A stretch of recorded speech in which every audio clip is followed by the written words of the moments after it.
Good evening. एमसीएसए channel में आपका स्वागत है। आई होप आप लोग अच्छे होंगे और एंजॉय के साथ पढ़ाई भी कर रहे होंगे और अब आप लोगों को साइंस का क्वेश्चन सॉल्व करने में कोई प्रॉब्लम नहीं हो रही होगी। तो चलिए आज का क्वेश्चन देखते हैं। आज का पहला क्वेश्चन है, मानव शरीर में सबसे छोटी अंतःस्रावी ग्रंथि कौन सी है? पहला ऑप्शन एड्रिनल, सेकंड है थायराइड, थर्ड है पैनक्रियाज, फोर्थ है पिट्यूटरी। तो आपको बताना है मानव शरीर की सबसे छोटी अंतःस्रावी ग्रंथि कौन सी है। तो जल्दी से आंसर बताइए कौन सा ऑप्शन आपका राइट हो जाएगा। तो मानव शरीर की जो सबसे छोटी अंतःस्रावी ग्रंथि है वो पिट्यूटरी अर्थात पीयूष ग्रंथि है, जो कि गोल तथा भूरी लाल रंग की होती है और इसका भार जो होता है 0.5 से 1 ग्राम होता है। इसका भार जो होता है 0.5 से 1 ग्राम होता है और इसका व्यास जो होता है 1 से 1.5 सेंटीमीटर होता है इसका व्यास। और इसे हाइपोफाइसिस सेरिब्राई भी कहते हैं, जो कि मास्टर ग्रंथि के नाम से भी प्रसिद्ध है।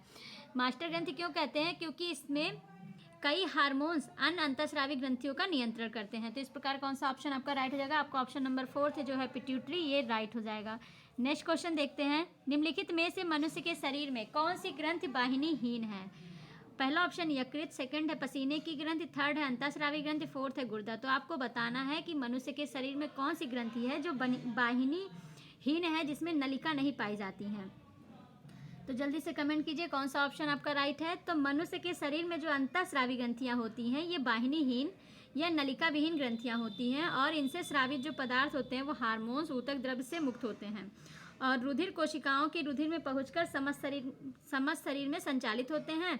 और पीयूष ग्रंथि, थायराइड ग्रंथि इत्यादि हैं जो अंतःस्रावी ग्रंथियां होती हैं। तो कौन से आपके ऑप्शन राइट हो जाएगा? आपका ऑप्शन नंबर 3 जो है अंतःस्रावी ग्रंथि, ये राइट हो जाएगा। ओके, नेक्स्ट क्वेश्चन देखते हैं, मानव शरीर में निम्नलिखित हार्मोन में से कौन सा रक्त कैल्शियम और फास्फेट को विनियमित करता है?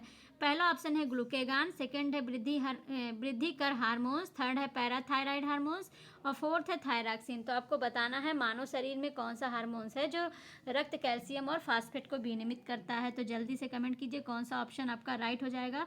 तो ये जो पैराथायराइड है, इसको परावटु भी कहते हैं, ये हार्मोन जो है रक्त कैल्शियम और फास्फेट को विनियमित करता है। पीले सरसों के रंग वाले जो गर्दन में थायराइड ग्रंथि के बगल में स्थित पैराथायराइड के द्वारा पैराथायराइड हार्मोन्स का स्रावण किया जाता है और इसी हार्मोन्स की सहायता से यह रक्त कैल्शियम और फास्फेट को विनियमित करता है। तो कौन सा ऑप्शन आपका राइट हो जाएगा? आपका ऑप्शन नंबर 3 जो है ये राइट हो जाएगा, parathyroid hormones. Okay, next question पे चलते हैं, मानव शरीर के संदर्भ में निम्नलिखित कथनों पर विचार कीजिए। पहला ऑप्शन है किसी व्यक्ति द्वारा बयान करने पर सोमैटोट्रोपिन का उत्पादन बढ़ जाता है। सोमैटोट्रोपिन का उत्पादन बढ़ जाता है। सेकंड है पुरुषों की जनन ग्रंथियां प्रोजेस्टेरॉन उत्पन्न करती हैं और थर्ड है महिलाओं की अर्धिवृक्क ग्रंथियां टेस्टोस्टेरॉन उत्पन्न करती हैं। फोर्थ है प्रतिबल के कारण अर्धिवृक्क ग्रंथियों से सामान्य की तुलना में बहुत ही कम मात्रा में कार्टिसोल मोचित होता है। तो आपको बताना कौन से कथन सही है, पहला, दूसरा, तीसरा, चौथा, पहला, दूसरा, तीसरा, दूसरा, तीसरा, चौथा, पहला, चौथा। तो जल्दी से कमेंट कीजिए कौन सा ऑप्शन आपका राइट हो जाएगा। तो जो ये सोमैटोट्रोपिन है ये वृद्धि हार्मोन्स है, इसका संबंध जो होता है ये शरीर की वृद्धि से होता है, जिसकी अधिकता से भीमकायता की अवस्था उत्पन्न हो जाती है और जबकि कमी से इसके बौनापन या किसी व्यक्ति द्वारा व्यायाम करने पर सोमैटोट्रोपिन का उत्पादन बढ़ जाता है। तो ये आपका पहला ऑप्शन राइट हो गया, क्योंकि किसी व्यक्ति द्वारा व्यायाम करने पर सोमैटोट्रोपिन का उत्पादन बढ़ जाता है। तो ये आपका पहला पॉइंट राइट हो गया। फिर सेकंड करा पुरुषों की जनन ग्रंथियां प्रोजेस्टेरॉन उत्पन्न करती हैं। तो प्रोजेस्टेरॉन जो है एक प्रकार का मादा हार्मोन्स है, जिसका स्रावण महिलाओं में कार्पस ल्यूटियम से होता है और पुरुषों में वृषण भी सूक्ष्म मात्रा में इसे उत्पन्न करते हैं। तो ये भी आपका राइट हो गया। थर्ड दे रहा है महिलाओं की अर्धिवृक्क ग्रंथियां टेस्टोस्टेरॉन उत्पन्न करती हैं। तो टेस्टोस्टेरॉन जो है पुरुषों में वृषण से स्रावित होने वाला एक नर हार्मोन्स है तथा महिलाओं की अर्धिवृक्क ग्रंथियां भी सूक्ष्म मात्रा में इसे उत्पन्न करती हैं। तो ये भी आपका राइट हो गया। फोर्थ है प्रतिबल के कारण अर्धिवृक्क ग्रंथियों से सामान्य की तुलना में बहुत ही कम मात्रा में कार्टिसोल मोचित होता है। तो प्रतिबल के कारण अर्धिवृक्क ग्रंथियां से कार्टिसोल का मोचन जो है ये कम मात्रा नहीं है, ये अधिक मात्रा होता है, क्योंकि प्रतिबल के कारण अर्धिवृक्क ग्रंथियों से जो कार्टिसोल की मात्रा होता है ये बढ़ता है। ओके, तो आपका ये रॉन्ग हो गया।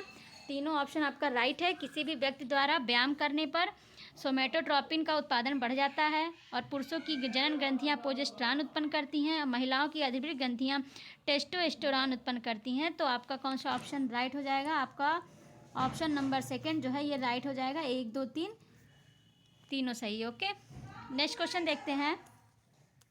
एस्ट्रोजन क्या है? आपको बताना है एस्ट्रोजन क्या है। पहला ऑप्शन अस्थि, सेकंड है हार्मोन, थर्ड है एंजाइम, फोर्थ है विटामिन। तो जल्दी से कमेंट कीजिए कौन सा ऑप्शन आपका राइट हो जाएगा। तो एस्ट्रोजन जो है एक प्रकार का हार्मोन्स है और जिसका उत्पादन जो है स्त्रियों में अंडाशय की ग्राफियन पुटिकाओं की थीका इंटरना की कोशिकाओं द्वारा यौनारंभ से लेकर रजोनिवृत्त की आयु तक होता है। और प्रमुख एस्ट्रोजन जो है एस्ट्रेडियोल होता है, जिसे नारी विकास हार्मोन्स भी कहते हैं, क्योंकि यह मादा के द्वितीयक लैंगिक लक्षणों के विकास में सहायक होता है। तो एस्ट्रोजन जो है वो क्या हो जाएगा? एक प्रकार का हार्मोन्स हो जाएगा। आपका ऑप्शन नंबर सेकेंड जो है ये राइट हो जाएगा। ओके, नेक्स्ट क्वेश्चन देखते हैं। किस हार्मोन के स्रावित होने से हृदय गति बढ़ जाती है तथा उत्तेजना का अनुभव होता है? पहला ऑप्शन कार्टिसोल होगा यहाँ पे, कार्टिसोल, इंसुलिन, एड्रीनलिन, टेस्टोस्टेरोन। तो आपको बताना है किस हार्मोन के स्रावित होने से हृदय गति बढ़ जाती है और उत्तेजना का अनुभव होता है। तो जल्दी से कमेंट कीजिए कौन सा ऑप्शन आपका राइट हो जाएगा। तो एड्रीनलिन या एपिनेफ्रिन नामक जो हार्मोन्स होता है ये एड्रिनल मेड्यूला स्रावित होता है, जिसके स्राव से हृदय गति में वृद्धि हो जाती है और शरीर में उत्तेजना का अनुभव होता है। इस हार्मोन्स की कमी से व्यक्ति खिन्न मन रहने लगता है। ऐसे व्यक्तियों को कोकेन या एफेड्रिन नामक औषधि दी जाती है जो कि अनुकंपी तंत्रिका तंत्रों को प्रेरित करती है और इसे लड़ो या उड़ो हार्मोन्स भी कहते हैं, जो कि संकट काल या विशेष परिस्थितियों में उचित निर्णय लेने में सहयोग प्रदान करता है। इस स्थिति में यह वृद्धि दर मतलब ब्लड प्रेशर और हृदय स्पंदन दर को बढ़ा देता है। तो इस प्रकार कौन सा ऑप्शन आपका राइट हो जाएगा? एड्रीनलिन जो है ये आपका राइट हो जाएगा। एड्रीनलिन को उड़ो या लड़ो या उड़ो का भी संज्ञा दी जाती है। ये इस हार्मोन्स का भी नाम है उड़ो या लड़ो। ओके, तो आपका ऑप्शन थर्ड राइट हो गया। नेक्स्ट क्वेश्चन देखते हैं। कौन सा सही सुमेलित नहीं है? आपको बताना कौन सा इसमें गलत है। एड्रीनलिन क्रोध भय खतरा, एस्ट्रोजन पुरुष, इंसुलिन ग्लूकोज, फेरोमोन जो है गंध के बोध से साथी को आकर्षित करना। तो आपको बताना है इसमें कौन सा एक है जो गलत है। तो एड्रीनलिन जो है ये क्रोध भय खतरा ये आपका राइट है। एड्रीनलिन के कारण क्रोध भय खतरा ये आपका राइट हो गया। एस्ट्रोजन जो है ये इसमें दे रहा है पुरुष हार्मोन्स। एस्ट्रोजन जो है पुरुष हार्मोन्स नहीं स्त्री हार्मोन्स है, ये पुरुष हार्मोन्स नहीं स्त्री हार्मोन्स है एस्ट्रोजन। और इंसुलिन जो है ग्लूकोज ये भी राइट है। फेरोमोन जो है गंध के बोध से साथी को आकर्षित करना ये भी आपका राइट हो गया। तो इस प्रकार कौन सा ऑप्शन आपका रॉन्ग है? आपका ऑप्शन नंबर सेकंड जो है ये रॉन्ग हो जाएगा। एस्ट्रोजन एक स्त्री हार्मोन्स है। ओके, नेक्स्ट क्वेश्चन देखते हैं। थायराइड ग्रंथि से थायरॉक्सिन स्रावित करने के लिए उत्तेजित करने वाली अंतःस्रावी हार्मोन्स कौन सा है? आपको बताना है कि थायराइड ग्रंथि से जो थायरॉक्सिन स्रावित होता है उसको उत्तेजित करने वाला अंतःस्रावी हार्मोन्स कौन सा है? TSH, FSH, LTH, ACTH। तो जल्दी से कमेंट कीजिए कौन सा ऑप्शन आपका राइट हो जाएगा। ये पिछले वीडियो में आप लोगों को हम बताए थे कि ये हार्मोन्स क्या होता है। तो इसका आंसर जल्दी से फटाक से दीजिए, क्या कौन सा ऑप्शन आपका राइट हो जाएगा। तो आयोडीन युक्त जो हार्मोन होता है वो थायरॉक्सिन एक अमीनो अम्ल है जिसका स्राव थायराइड ग्रंथि द्वारा होता है। और थायराइड ग्रंथि से थायरॉक्सिन हार्मोन स्रावित करने के लिए उत्तेजित करने वाला जो अंतःस्रावी हार्मोन्स है यह थायरोट्रोपिन है, जिसका अग्र पिट्यूटरी की थायरोट्राफ कोशिकाएं करती हैं। और रुधिर में आयोडीन एवं थायरॉक्सिन की कमी होने पर पीयूष ग्रंथि से TSH का स्राव बढ़ जाता है, जिसका प्रभाव थायराइड को अधिकाधिक हार्मोन स्रावित करने के लिए प्रेरित करना होता है। और शरीर में जब आयोडीन की कमी हो जाती है तो घेघा नामक रोग हो जाता है। तो आपका ऑप्शन नंबर फर्स्ट जो है ये राइट हो जाएगा। TSH मतलब thyroid stimulating hormones. Okay, TSH का फुल फॉर्म है थायराइड स्टिमुलेटिंग हार्मोन्स। तो आपका पहला ऑप्शन राइट हो गया। ओके, नेक्स्ट क्वेश्चन देखते हैं। निम्नलिखित हार्मोन में से किस में आयोडीन है? पहला ऑप्शन थायरॉक्सिन, सेकंड है टेस्टोस्टेरोन, थर्ड है इंसुलिन, फोर्थ है एड्रीनलिन। तो आपको बताना है किस हार्मोन्स में आयोडीन नमक है। तो ऑप्शन नंबर आपका फर्स्ट जो है राइट हो जाएगा। थायरॉक्सिन जो है ये आयोडीन है। ओके, नेक्स्ट क्वेश्चन चलते हैं। गाय और भैंस के थन में दूध उतारने के लिए किस हार्मोन्स की सुई लगाई जाती है? पहला option somatotropin, second option oxytocin, third option interferon, fourth option insulin. तो आपको बताना है कि गाय और भैंस के दूध निकालने के लिए हमको किस हार्मोन्स का हम इंजेक्शन देते हैं उसको। तो ऑक्सीटोसिन हार्मोन जो होता है ये पीयूष ग्रंथि के पश्चपिंड या न्यूरोहाइपोफाइसिस द्वारा स्रावित होता है और इसके दो लक्ष्य ऊतक होते हैं, स्त्रियों के गर्भाशय तथा इसके स्तन होते हैं। शिशु जन्म के बाद यह हार्मोन गर्भाशय को सामान्य अवस्था में लाने और शिशु द्वारा दुग्धपान के समय स्तनों की पेशियों को सिकोड़कर दुग्ध उत्क्षेपण को बढ़ाने का काम करता है। और जो गाय और भैंस के थन से दूध उतारने के लिए हम ऑक्सीटोसिन का इंजेक्शन देते हैं जिसे पीटोसिन भी कहते हैं। तो कौन सा ऑप्शन आपका राइट हो जाएगा? आपका ऑप्शन नंबर सेकंड जो है ये राइट हो जाएगा, ऑक्सीटोसिन। ओके, नेक्स्ट क्वेश्चन देखते हैं। नलिका विहीन ग्रंथियां किसे कहा जाता है? पहला ऑप्शन है बहिस्रावी ग्रंथि को, सेकंड है अंतःस्रावी ग्रंथि को, थर्ड है मिश्रित ग्रंथि को, फोर्थ है उपर्युक्त सभी। तो जल्दी से कमेंट कीजिए कौन सा ऑप्शन आपका राइट हो जाएगा। तो बहिस्रावी जो मनुष्य में जो है 3 प्रकार की ग्रंथियां पाई जाती हैं, बहिस्रावी, अंतःस्रावी और मिश्रित ग्रंथियां। बहिस्रावी जो ग्रंथियां होती हैं इसके द्वारा जो स्रावित पदार्थ हैं इनकी वाहिकाओं में बहकर संबंधित अंग विशेष में ही जाते हैं, इसीलिए इन्हें वाहिनी युक्त ग्रंथियां कहते हैं। बहिस्रावी ग्रंथि को वाहिनी युक्त ग्रंथियां कहते हैं। अंतःस्रावी ग्रंथि जो होती हैं इसमें ग्रंथि स्राव को लक्ष्य स्थान तक ले जाने के लिए नलिकाएं नहीं होती हैं, अतः इन्हें नलिका विहीन कहते हैं। बहिस्रावी जो है इसमें नलिका होती हैं और अंतःस्रावी में नलिका नहीं पाई जाती हैं। और मिश्रित ग्रंथियां जो होती हैं इसमें ये भी बहिका युक्त होती हैं, इसमें भी नलिका पाई जाती हैं और इनमें अंतः और बहिस्रावी दोनों प्रकार के भाग होते हैं। इसीलिए तो इस प्रकार आपका कौन सा ऑप्शन राइट हो जाएगा? नलिका विहीन ग्रंथि कौन सी है? आपका अंतःस्रावी ग्रंथि जो है ये नलिका विहीन ग्रंथि है। ओके, तो ऑप्शन नंबर सेकंड आपका राइट हो गया। नेक्स्ट क्वेश्चन देखते हैं। रक्त में संवहन के समय हार्मोन किसके द्वारा बने होते हैं? रक्त में संवहन के समय हार्मोन किसके द्वारा बने होते हैं? पहला ऑप्शन है प्लाज्मा प्रोटीन से, सेकंड है श्वेत ग्रंथियां से, थर्ड है लाल ग्रंथियां से, फोर्थ है उपर्युक्त सभी। तो आपको बताना है कि रक्त में संवहन के समय हार्मोन किसके द्वारा बने होते हैं। तो जल्दी से कमेंट कीजिए कौन सा ऑप्शन आपका राइट होगा। तो रुधिर जो है, रुधिर प्रत्येक हार्मोन्स का पूरे शरीर में संवहन करता है। संवहन के समय हार्मोन अणु प्लाज्मा प्रोटीन से बंधे होने के कारण निष्क्रिय अवस्था में रहते हैं, परंतु रुधिर से ऊतक द्रव्य में जाने वाले अणु सक्रिय होते हैं और कोशिकाएं इन्हें ऊतक द्रव्य से ही ग्रहण करती हैं। तो कौन सा ऑप्शन आपका राइट हो जाएगा? आपका ऑप्शन नंबर फर्स्ट जो है ये राइट हो जाएगा, प्लाज्मा प्रोटीन। प्लाज्मा प्रोटीन जो है ये रक्त में संवहन के समय प्लाज्मा प्रोटीन द्वारा बने रहते हैं। ओके, नेक्स्ट क्वेश्चन देखते हैं। अंतःस्रावी विज्ञान का पिता कहा जाता है। अंतःस्रावी विज्ञान का पिता किसे कहा जाता है? स्टर्लिंग को, थॉमस एडिसन को, एक व दो दोनों को, ना तो एक ना तो दो। तो आपको बताना अंतःस्रावी विज्ञान के पिता कौन है। तो अंतःस्रावी विज्ञान के जो पिता हैं ये थॉमस एडिसन को कहा जाता है। ओके, नेक्स्ट क्वेश्चन चलते हैं। निम्नलिखित में से बहिस्रावी ग्रंथियों में शामिल है। पहला ऑप्शन यकृत, सेकंड है श्वेत ग्रंथियां, थर्ड है तेल ग्रंथियां, फोर्थ है अग्न्याशय। उपर्युक्त कथनों में कौन से सत्य हैं? केवल पहला दूसरा तीसरा, पहला तीसरा दूसरा चौथा। तो आपको बताना है कौन से हैं इसमें जो बहिस्रावी ग्रंथियों में शामिल है। तो बहिस्रावी ग्रंथि क्या होती है? इनके द्वारा जो स्रावित पदार्थ होते हैं इनकी वाहिकाओं में बहकर संबंधित अंग विशेष में जाते हैं, इसीलिए इन्हें वाहिनी युक्त ग्रंथियां भी कहते हैं। और यकृत स्तनियों की जो श्वेत ग्रंथियां होती हैं, तैल या सीबेसियस ग्रंथियां और लाल ग्रंथियां जो होती हैं ये बहिस्रावी ग्रंथियों में शामिल हैं। तो आपका यकृत और श्वेत ग्रंथि और तेल ग्रंथि ये बहिस्रावी है। अग्न्याशय जो है एक प्रकार की मिश्रित ग्रंथि है जिसमें अंतःस्रावी और बहिस्रावी दोनों के गुण पाए जाते हैं। तो इस प्रकार कौन सा ऑप्शन आपका राइट हो जाएगा? आपका ऑप्शन नंबर सेकंड जो है राइट हो जाएगा, पहला दूसरा तीसरा। ये आपके अंतःस्रावी बहिस्रावी ग्रंथियां हैं और अग्न्याशय जो है ये मिश्रित ग्रंथि है। ओके, नेक्स्ट क्वेश्चन देखते हैं। वेसोप्रोसिन हार्मोन्स की कमी से कौन सा रोग होता है? वेसोप्रोसिन की हार्मोन्स की कमी से कौन सा रोग होता है? तो पहला ऑप्शन एंटी डाईयूरेटिक, सेकंड है डाईयूरेसिस, थर्ड है एंटीलियोसिस, फोर्थ है काइफोसिस। तो आपको बताना है कि वेसोप्रोसिन हार्मोन्स की कमी से कौन सा रोग होता है। तो जल्दी से कमेंट कीजिए।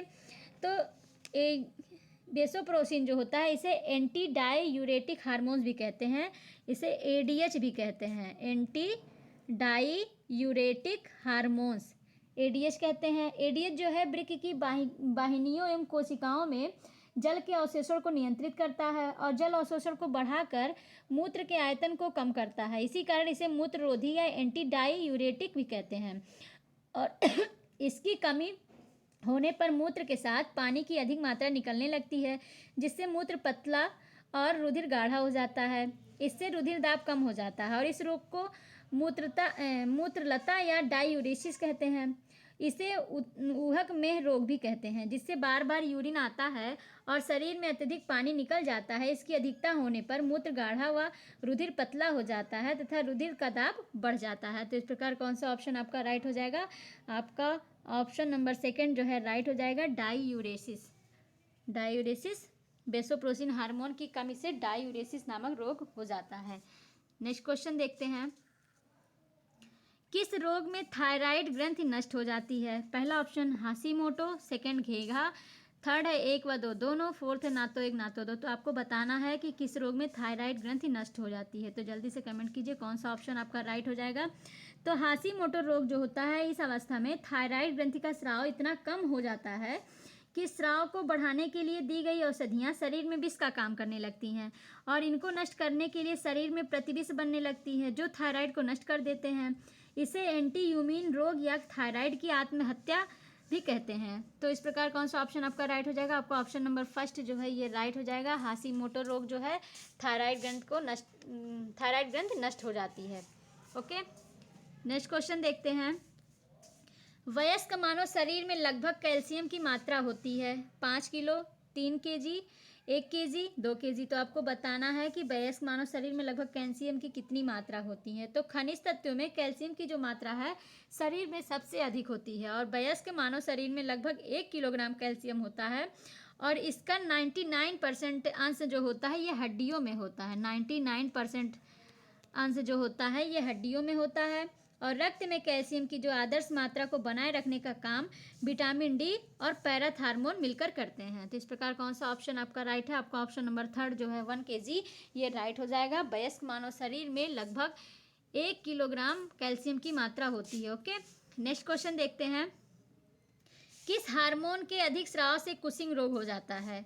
पहला option adrenal hormone, second thyroxine hormones, third है 1 व 2 दोनों, फोर्थ है ना तो 1 ना तो 2। तो आपको बताना है किस हार्मोन के अधिक स्राव से कुशिंग रोग हो जाता है।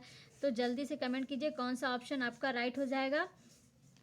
तो एड्रिनल हार्मोन्स के अधिक स्राव से बक्षीय भाग में असमान स्थानों पर वसा के जमाव से शरीर में बेडौल, कुरोप या भद्दा हो जाता है, जिसे कुशिंग रोग कहते हैं। तो कौन सा ऑप्शन आपका राइट है? आपका ऑप्शन नंबर फर्स्ट जो है ये राइट हो जाएगा, adrenal hormones. Okay, next question देखते हैं।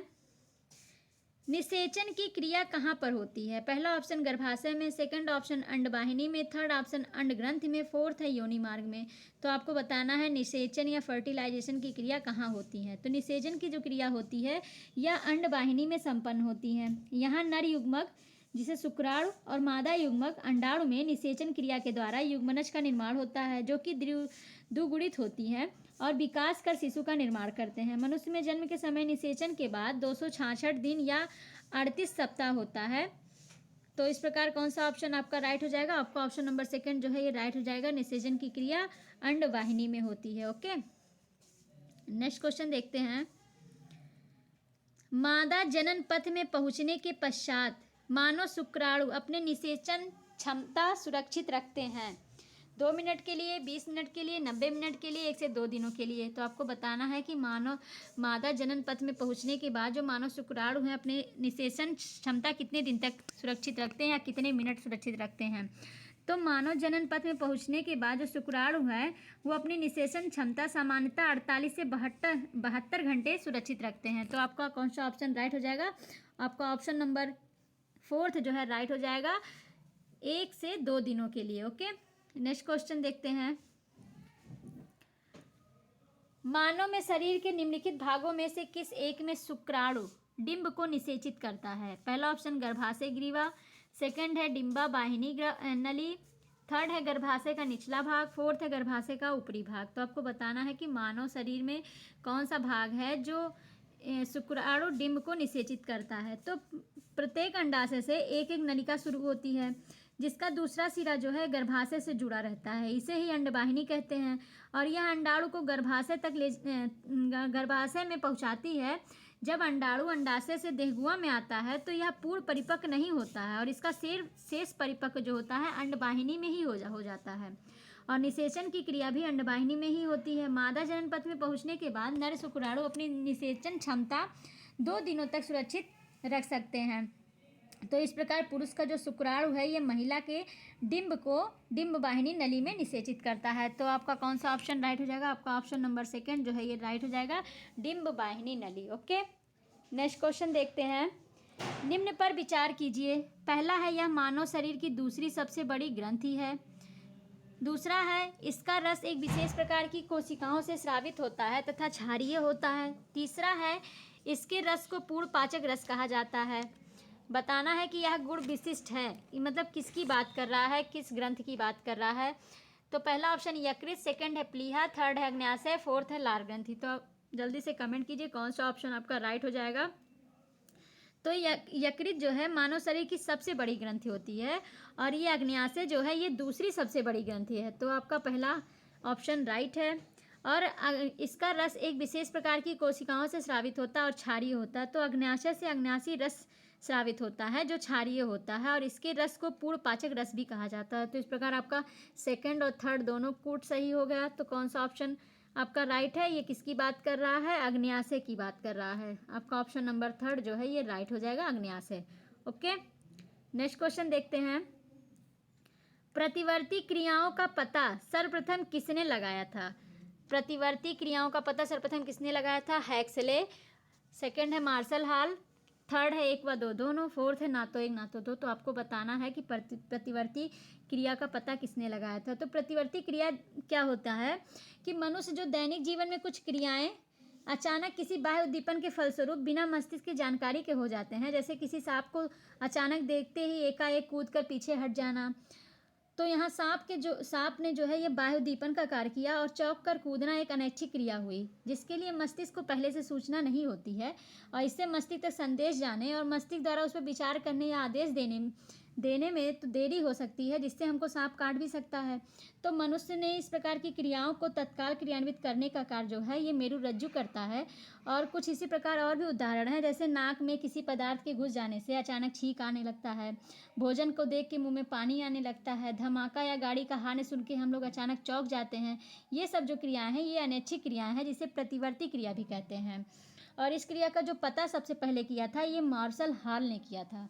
और ये क्रियाएं मेरुरज्जु या बोन मैरो द्वारा नियंत्रित होती हैं। तो कौन सा ऑप्शन आपका राइट हो जाएगा? आपका ऑप्शन नंबर 2 जो है ये राइट हो जाएगा, Marshall Hall. Okay, next question देखते हैं। शरीर में तंत्रिका कोशिकाओं की संख्या होती हैं। पहला ऑप्शन 200 अरब, सेकंड ऑप्शन 100 अरब, थर्ड है 150 अरब, फोर्थ है 300 अरब। तो आपको बताना है कि शरीर में तंत्रिका कोशिकाओं की संख्या कितनी होती है। तो शरीर जो है तंत्रिका कोशिकाओं की संख्या लगभग 100 अरब होती हैं और इनकी अधिकांश संख्या जो है ये मस्तिष्क में होती हैं। तंत्रिका कोशिका क्या होता है? यह एक उत्तेजनीय कोशिका है। इस कोशिका का जो कार्य है मस्तिष्क में सूचना का आदान प्रदान और विश्लेषण करना है। और ये तंत्रिकीय ऊतक की रचनात्मक और क्रियात्मक इकाई होती हैं। न्यूरॉन जो होता है ये कोशा शरीर की सबसे लंबी कोशाएं होती हैं। तो इस प्रकार कौन सा ऑप्शन आपका राइट है? आपका ऑप्शन नंबर 2 जो है ये राइट हो जाएगा, 100 अरब।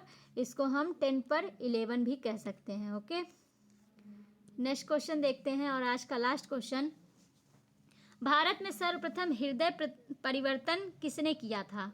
पहला option doctor Christiaan Barnard, second है डॉक्टर बेड़ू गोपाल, थर्ड है 1 व 2 दोनों, फोर्थ ना तो 1 ना तो 2। तो आपको बताना है कौन सा ऑप्शन इसमें राइट हो जाएगा। सर्वप्रथम हृदय परिवर्तन किसने किया था?